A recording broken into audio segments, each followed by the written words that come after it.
When I talk about object-oriented programming, I often talk about these four pillars of object-oriented programming. And it's not that I think it's important that you know what these four pillars are. I just think they are instructive about what we consider to be important in object-oriented programming. One that I haven't talked about yet is polymorphism. And in this video, we're going to talk about polymorphism in the context of arrays. And we're not really going to go any deeper than that. We're not going to go into any other uses of polymorphism. But in order to understand what we're doing, you are going to need to know how to use arrays, and you are going to need to be fairly familiar with inheritance at this point. You need to know how to extend classes, and you need to understand how method overriding works. So polymorphism gives us the ability to treat instances of different classes as if they were objects of a shared superclass. Well, what the heck does that mean? What it means is that if we have a checking account and a savings account object, we can treat both of those the same as long as we're treating them as bank accounts because they both inherit or they both extend bank accounts. So that means that regardless of whether it is specifically a checking account or specifically a savings account, we can make withdrawals, deposits, we can get the balance, all those shared elements of those two subclasses. Now, the advantages of being able to do that may not be obvious right away, so let's take a look at how this applies to something like an array. If we consider that we have made an array of checking account objects that hold six instances, I can put, obviously, checking account objects in that, but if I try and put a savings account object into that array, it doesn't work, right? And this goes back to our basic understanding of arrays, which is they can hold a collection of things as long as those things are all of the same data type. What polymorphism says is that if we change this array and instead of making it an array of checking accounts, we make it an array of bank accounts, now that savings account can go in that same array. And we can have an array that holds a mix of any subclass of the bank account class. And we can interact with those in an array. And we've already seen that when you have an array, first of all, you can hold big amounts of data, but just as importantly, we can run loops through that data and we can process it really efficiently. So this gives us a way to handle all of our accounts in one array. Let's take a look at how this would work in code. Here I've got this array of checking account objects, and I've attempted to put six instances into that array. And the ones that are using the checking account constructor are working just fine, but anytime I try and use that savings account constructor, I'm getting a compiler error. As we discussed just a moment ago, we can change this from a checking account to a bank account, and I'll have to change it in both places here for the moment. Now, those will at least compile. I'm then going to deposit money into them. I'm going to run it real quick just to make sure it really is working. And it is. There's no output because this program doesn't produce any output yet. And let's just start by doing a traversal loop to go through and get the balances of these objects. So for int I equals 0, this is just our good old-fashioned traversal array.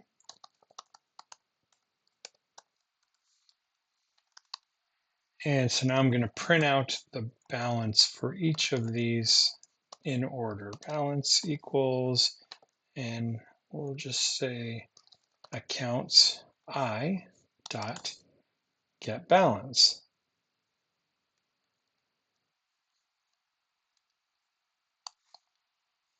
Let's go ahead and run that, see if that works. So we are off and running. The idea here is that we've already seen it working because in the lines of code here where I'm making deposits, I am successfully calling superclass methods for instances of each of these subclasses. So it is working, but the more important thing is that in my array, I can have this array of as many accounts as I want, and each element in that array can be from either subclass and it will still work. There are some implications here to be aware of. One of them, for example, is that I can't call any methods that are specific to one of the subclasses. So if I say accounts, and let's pick one of my savings account 5. Well, I'll just put I, we're in the loop, so I'll put I, and I'll say add interest, which is one of my subclass methods. That's a savings account method. That won't compile, right? Because it's looking at this as a bank account. Remember, in polymorphism, we're treating the subclass as the superclass, the subclass instance, I should say. And so it's looking at it as a bank account. It's essentially starting that method call up the inheritance tree. It's starting at bank account because I've said that that's what the class is. And that's not specific to the loop. So if I take this up here, because that maybe that I makes it confusing, right? Because it could we never know what it's going to be. But even if I pick something that is explicitly a savings account, that still doesn't work. Now, we have some tricks that we're not going to get into here because it's kind of beyond the scope of this short little video, where we can maybe make that work. But instead of going into depth, I just want to show you a little example of that, or a hint of that, I should say. And that is that we do have a way, we have a couple ways we can test an object from this array and see which class it is. And so if I say accounts I dot get class, so there is a method called get class, and you can see in the output here it's saying checking account or savings account. Well, where did that get class come from? We recently have learned where that probably comes from. When we call get class, it's going to look at bank account first and doesn't see a get class method there. So every class in Java inherits from a class called object. Remember, it's one class to rule them all. Well, get class is a method in that object class. So any object in Java, we can call get class and find out what it is an instance of. Speaking of instance of, we can also make that an if statement by we can there's a boolean, it's not really a method, it's an operator, but I can say if accounts I instance of savings account,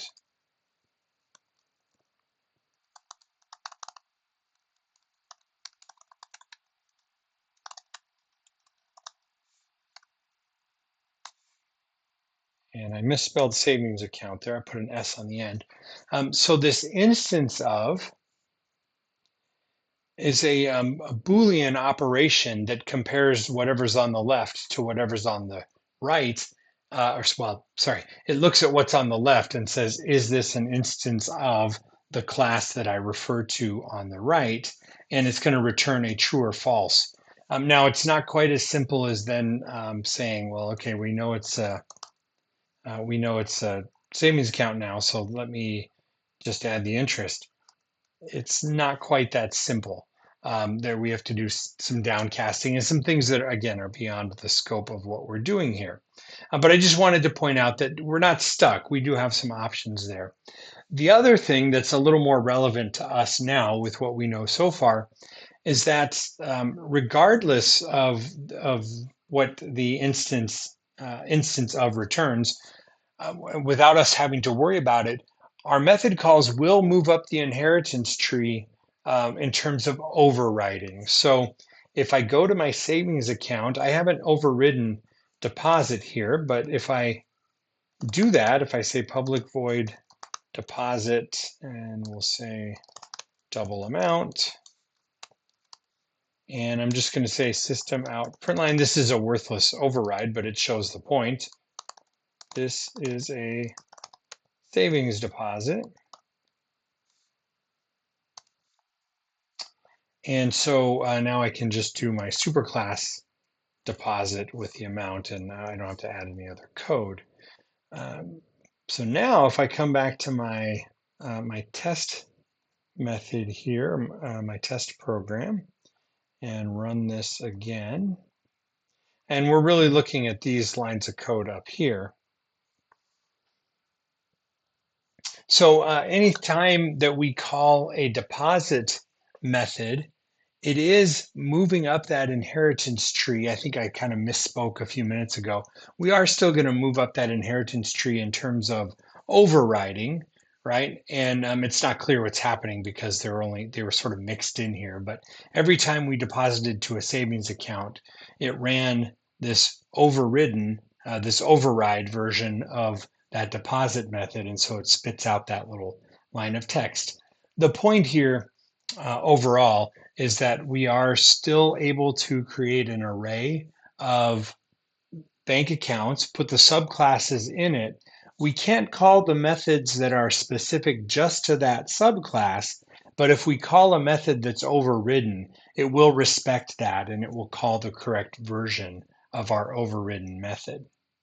So this really has been just the very briefest look at what polymorphism is. It has a lot of implications beyond just arrays. But arrays of subclasses is something that we can put to use right away. And in fact, I'm going to ask you to put it to use right away. And it builds very logically on what we just learned about in arrays.